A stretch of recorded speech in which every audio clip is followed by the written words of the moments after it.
বাংলাদেশ চলচ্চিত্র শিল্পী সমিতির নির্বাচন শেষ হয়েছে সদ্য। নবনির্বাচিত কমিটির শপথ গ্রহণ অনুষ্ঠানে সাংবাদিকদের ওপর ঘটেছে ভয়াবহ হামলা। এই ঘটনায় দুঃখ প্রকাশ করেছে ডিপজল মিশা। সংগঠনটির পক্ষ থেকে তারা বলেছেন, দায়ীদের বিরুদ্ধে যথাযথ ব্যবস্থা নেওয়া হবে। বাংলাদেশ চলচ্চিত্র শিল্পী সমিতির সভাপতি অভিনেতা মিশা সওদাগরের পাঠানো লিখিত বক্তব্যে জানানো হয়েছে, খুব দ্রুত ঘটনা খতিয়ে যথাযথ ব্যবস্থা নেওয়ার কথা।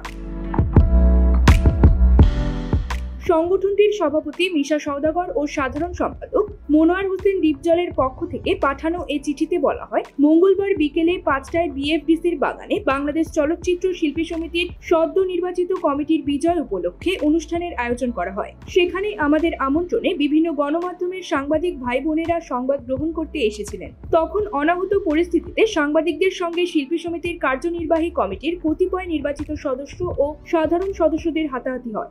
আমরা জানতে পেরেছি এই ঘটনায় বেশ কজন সাংবাদিক আহত হয়েছেন, যা আমাদের ব্যথিত করেছে।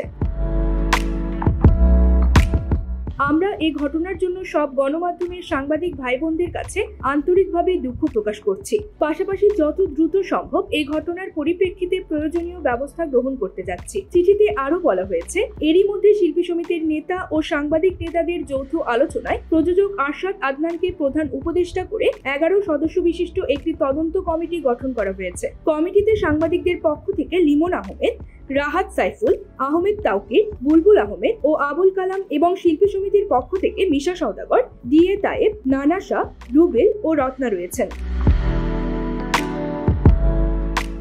শিল্পী সমিতির নতুন নেতৃত্ব আশা করছে আগের মতো ভবিষ্যতেও সাংবাদিকদের সঙ্গে তাদের সৌহার্দ্য ও সম্প্রীতি বজায় থাকবে।